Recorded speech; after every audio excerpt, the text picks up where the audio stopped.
Hey y'all, welcome back to the channel. I'm Hammerhead and happy October. I can't believe it's already October. If you can't tell, Mama's getting a little chilly. It's getting a little cold here in London. I feel like so much happened, but also like it went by so fast. And now it's a new month. So I thought I'd just go ahead and tell y'all what I was really digging and what I was really loving in the month of September. The timestamps are all gonna be down below, but it's gonna be fashion, experiences, media, and then some book reviews of the books I read in September. So let's get into it. And again, I have my notes. I'm prepared. Fashion item I was loving was this sweater. It's a poncho.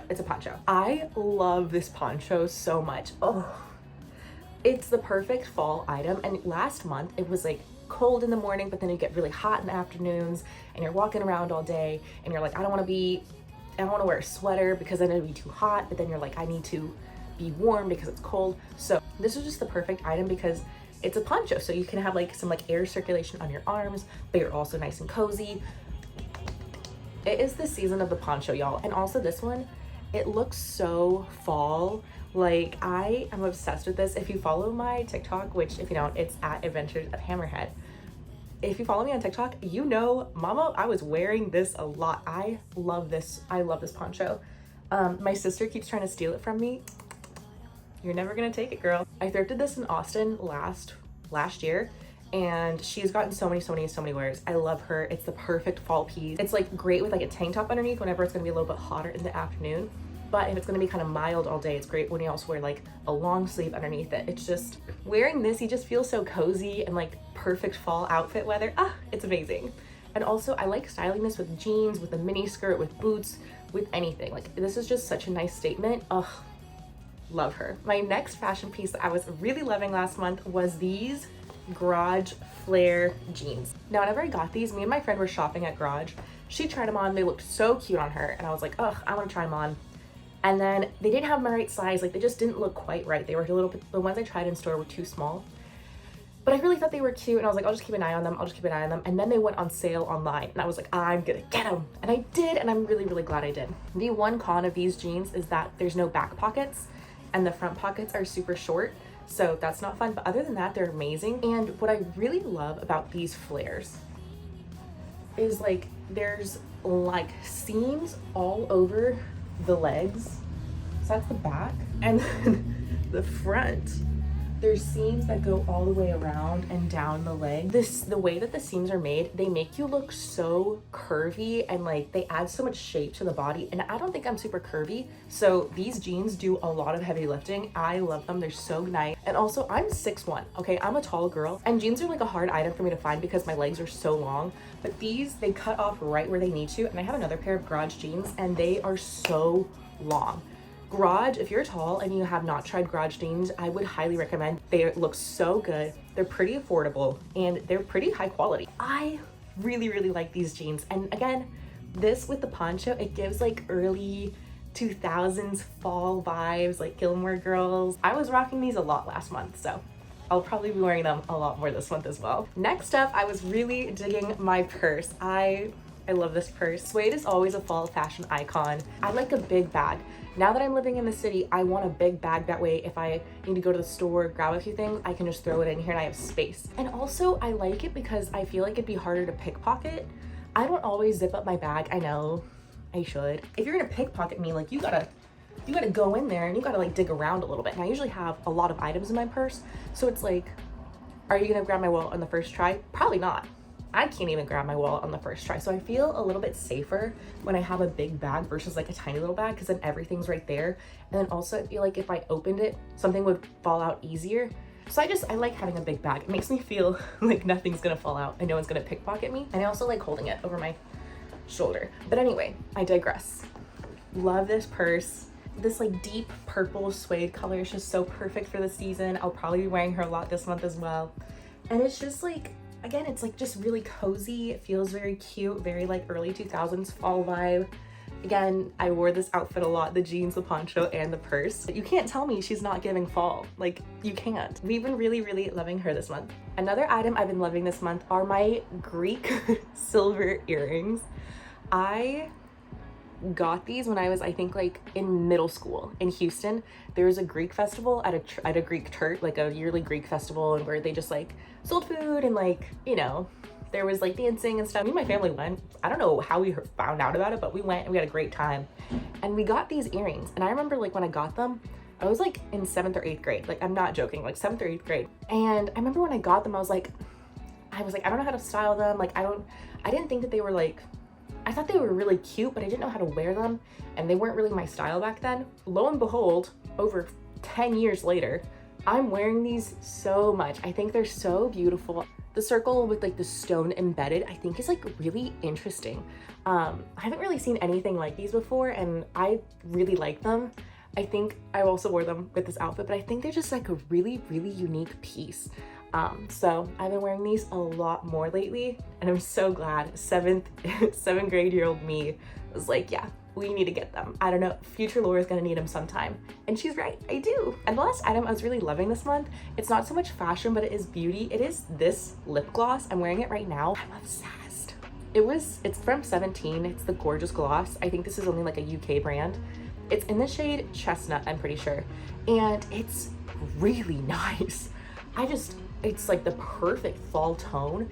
Wearing this with one of my favorite other lip liners, it looks so good. I'm obsessed. I'm obsessed with it. One of my friends literally was like, I love the lip gloss you're wearing. Thank you, brand new, really like it. And it was only like 3 pounds at Boots, I think, 3 or 4 pounds, which I'll take that any day. There were some lip glosses at Boots from like Elf that were like 9-10 pounds. I'm sorry, what? Have we lost our mind? I'm not spending that much for a lip gloss. So this one, if you're in the UK, I like her. I like her. Okay, so that was all of my fashion favorites for September. Now let's get into some favorite experiences. So in no particular order, number 1, I had a beautiful day where I just spent it with my friends all day. So in the morning, me and my friend Minsaw, we went to Camden Market, and oh my gosh, it was literally a blast. It was so much fun. I'd never been to Camden Market before. I don't think she'd been before either. And we just had a blast. The weather was perfect. Like, I'm not kidding you. Like, it was the perfect temperature. It was blue. The clouds were so fluffy. And just walking around early in the morning in Camden Market, it was awesome. It was so awesome. We did a photo booth, and she got 2 leather jackets that were so cute for like 63 pounds, which was such a steal. Such a steal. 2 leather jackets for 63 pounds. Amazing. Cinema. And it was just such a lovely day. We got lunch there, and I'm from Texas. I'm from San Antonio, okay? It is Hispanic Heritage Month. I need good Mexican food. And I finally had a good taco here, and it was so delicious. It was so delicious. My mouth is watering thinking about that taco. It was a win all around. I really needed that. After Camden Market, we went to Regent's Park, and on the way to Regent's Park, I saw my first celebrity spotting of London, and we saw Daniel Kaluuya. I made eye contact with him. Are you kidding me? We were walking down a sidewalk, and he was walking, and he had like a few people with him, and we just like crossed paths, and then my friend and I, we like looked at each other, and I was like, and she's like, yeah, that was Daniel, and we giggled, and we were like, so anyway, that was super cool. I'd never seen a celebrity here, so now I have. And then we were in Regent's Park, and again, it was beautiful. And then unexpectedly later that night, some of my friends, they had to have an overnight stay in London. I hadn't seen them for literally months, and it was just so nice to be like a tour guide for the day and see my friends and hang out and just catch up.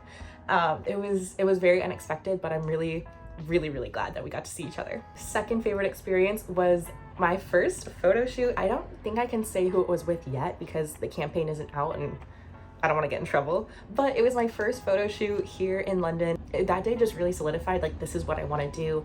This is what I want to pursue. This is what I want to go after. And I'm really, really proud of myself for the work I did. And I can't wait to see it actually whenever it launches. So that was really, really fun. And my third favorite experience was this past week, actually. I went to Time Left. I've talked about it before. It's an app where it matches you up with strangers who are kind of have similar interests, similar age, all that good stuff.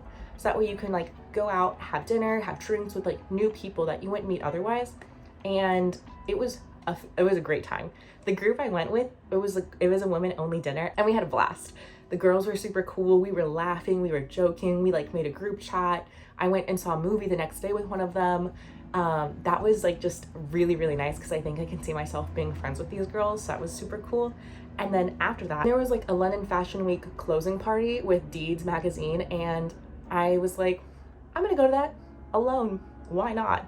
It was right after dinner, and I was like, okay, I'm kind of scared. I'm gonna go to this party that's like really packed with people, and like I'm gonna go to this party alone. And I was just like, breathe, Laura. Go do something uncomfortable. Go do something that like puts you out of your comfort zone. I was like, just go there for 10 minutes. Just go there for 10 minutes. If you do not want to be there after 10 minutes, you can leave. Just go to this party. Go to this party for 10 minutes. Put yourself outside your comfort zone. Who knows? You might meet a friend. You might, meet someone cool. Like, just go out. So I did. I was very proud of myself. It was very scary, but I was there for a little more than 2 hours. I had a great time. I was just like, okay, I don't know anyone. That's okay. I'm just gonna grab a drink and go to the dance floor. And I tore it up. I was dancing with everybody. It was so much fun, and I was really, really proud of myself for putting myself out there. And I think that's just a testament to like, if you don't want to be there anymore, you can leave, but go be there in the first place. You know what I mean? So that was really cool. And the last part, media. For TV, I was watching a lot of Dexter. I'm kind of tired of Peaky Blinders right now. I feel like it's kind of getting slow. I'm on season 4 and I was like, I need a break. So I'm starting to watch Dexter, and I did not realize how important Dexter was to pop culture, because I always knew that one guy who was like, surprise, mother. You know what I mean? I always knew that meme. I didn't know it was from Dexter. I didn't know the suspicious music was from Dexter. And then I saw everyone in like TikTok comments being like, using dokes as like a reaction. They're like, I can't prove it, but I know something's up. And I was like, who is this guy? Like, I don't know. He's from Dexter. Literally. I did not realize how important like Dexter was to pop culture, but I'm having a great time. It's a really good show, and I kind of like it because it's interesting enough, but it's not overstimulating where you're like, I want to watch the next episode. I need to watch the next episode. It's kind of like a little more chiller, which is really nice. So that's been really fun. I'm still in season 1, so far so good. I also was watching Popstar Academy. I finished that in one night. If you see my last video, you know I stayed up till 5 a.m. finishing it, but I really liked it. I really enjoyed it. But it was also really, really sad. They did like some cruel things. It was very fun to see the creation of Cat's Eye. However, it was a very cruel and exploitive thing to do. Exploitative? I don't know. It was pretty cruel the way that they were like, this isn't a survival show, and they were like, actually it is a survival show. That's crazy. And also the way that they announced people getting cut off through the AI, like the AI robotic TV voice, that was cruel. That was crazy. I've been watching some deep dives like on YouTube, like YouTube essays deep diving on Popstar Academy, because it's very interesting how it was formed. And I like Cat's Eye, but just the way it was formed, it makes you feel kind of icky watching it. One of my favorite movies, I actually watched a lot of movies this month. Like I was watching movies on movies on movies. If you have a letterbox, if you're a film girly like me, this is my letterbox. But my favorite one that I watched this month was The Long Walk. Oh my gosh. I think David Johnson needs an Oscar right now. Spoilers. Here's the timestamp of when I'm done talking about The Long Walk if you haven't seen it. The monologue that David Johnson gives whenever he's talking about how everything is important, like this moment's important. He's like the birds, like the air, the sky, like everything is so important. Living in the moment, like he's like, you can't think about the future, you have to live about this moment right here. I was crying at that. It was a beautiful monologue, and he delivered it so genuinely and authentically. I keep wanting to like, dissect this movie. I want to like watch some video essays about it. I keep thinking about it, and I think it was a really, really, really good movie, and it was character driven. Like you cared about these characters. I was weeping in that theater. I was like, oh, and with this girl who I met the other day, and I was like, oh my gosh, please, this is so sad. It was very well done. It was very well acted. And I think Mark Hamill killed it as the Major. I didn't know he was the Major. So then whenever like he comes out, like, Mark Hamill? It was a very well done movie. And I'm very excited to read the book, because now that I've seen the movie, I really want to read the book. I want to go in like more in depth with it. So yeah. And lastly, for music, I've not really been listening to a lot of music this month. which is kind of crazy for me to say, but I just feel like I've been wanting to be quiet, not so much, not a lot of music this month. So I think the only song I was really kind of digging this month was Everything is Romantic featuring Caroline Polachek by Charlie XCX. Because, you know, late nights in black silk in East London, she gets it. That's really all I have to say about that. Now let's get into the book review part of this video. So I read 3, technically 2.5, but it's only September 26th, so by the end of September, I think I'll be able to finish the book. But I've read 3 books this month, and it was Red Queen by Victoria Aveyard, Glass Sword by Victoria Aveyard, and I'm currently about halfway through King's Cage by Victoria Aveyard, but I think I'll be able to finish it by the end of the month. I wrote this out, so I'm gonna be referencing my notes a little bit here. Red Queen by Victoria Aveyard, I gave it 4 out of 5 stars. And so if you don't know what it's about, synopsis: society is divided by your blood. If it is red or silver, reds are commoners, they're poor, they're subservient, and they're kind of fodder for an endless war with another country. And silvers are born with supernatural abilities and are afforded a life of luxury and privilege. When our protagonist, Mare Barrow of the Stilts, tries to save her friend from state-mandated conscription, she takes a job as a servant in the Palace of Silvers and learns that she herself has powers and red blood. With the court scared of her potential, she takes on a new name, a new persona, and is betrothed to a prince. There's 2. But can she survive a place that hates her, especially when she harbors rebellious and traitorous secrets? So I really enjoyed this book. I've read it before. I never read the full series. I just read the 1 book, and then I stopped when I was like a few years ago. And I think it's a good book. I think it's pretty solid. The plot is interesting, and you're also kind of like, there's like dread in your stomach a few times, and you're like, oh, like there's like some like pretty brutal parts, but it's a very like well-paced book, and I think it's pretty like well thought out. I feel like sometimes you can go into a fantasy world where things are like just not well thought out, and you're like, why is this character doing this when it has nothing to do with this? But I think this one, like everything, it makes sense. Every step that Mare's doing, it makes sense or it's justified.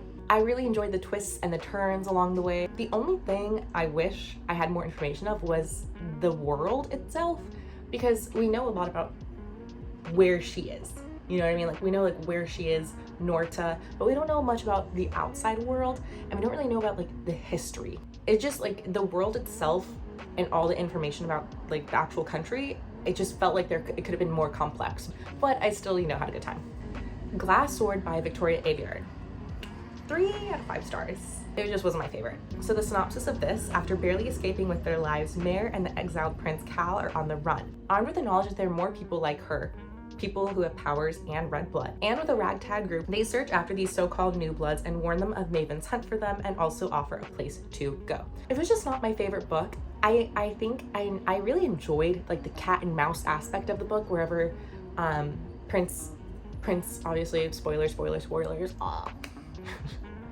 I enjoyed the cat and mouse aspect of this book, where Maven, you know, would like leave little notes here and there, where, you know, he's kind of like always constantly looming over our characters. I think that's pretty interesting. How like there's always tension, there was always a threat, and you know, you think you did something successfully, but then you see, oh no, like he left a note, like Maven was already here, he was already thinking ahead. I think that was like a really interesting aspect of the book, and I enjoyed that part. But I don't really like whenever we have to go place to place. I just, sometimes it can just get old and repetitive, and you're like, okay, now we're gonna go break in here, we're gonna go break in there. I understand why they had to do it, because they were going to rescue people, but it just feels a little repetitive sometimes. I'm not the biggest fan. When I was writing this review, it just didn't feel like a memorable book to me, and it was just like, okay, they traveled a lot and they found more new bloods, and that was kind of it. I was very confused during like the prison escape scene. Like towards the end of it, I kind of just was like, I'm losing the plot here. I'm losing where our characters are. I'm losing what's going on.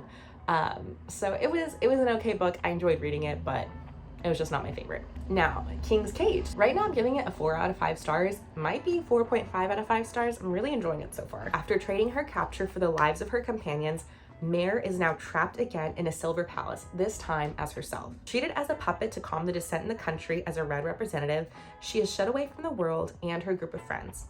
In the field, her growing group of friends and nude bloods are navigating war and revolution. So, I'm really enjoying this book so far, and I think what's doing a really, really good job of why I'm enjoying it so much is the character building. We're really diving into who is Mare, and we kind of have a little bit of a foil against her with Cameron. I think they're pretty opposite characters, and I'm really enjoying like the contrast between the characters and how we get their points of view. I think that's a very, very strong choice that she made that's really aiding to the book itself and the storytelling aspect of it. I also feel like because, you know, there's war, there's revolution, you know, people are getting what they are wanting, but it's not really ending up in the way that they wanted it.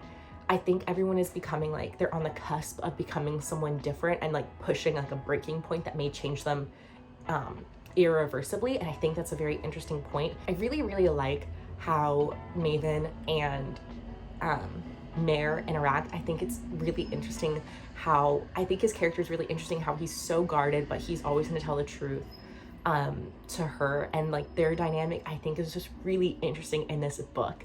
I'm really enjoying it so far. And I'm really excited to see what happens next. And also, I did not finish any books this month. I've just read those 3. Okay, so that was everything I was really into for the month of September, and I hope you really enjoyed. If you do, please, if you could like and subscribe, I would really appreciate it. And also, let me know, what were you digging in the month of September? Was it a specific book? Was it music? Was it a little piece of fashion? I want to know. All right, so I'll see y'all in the next one, and I hope you have a great day. Bye.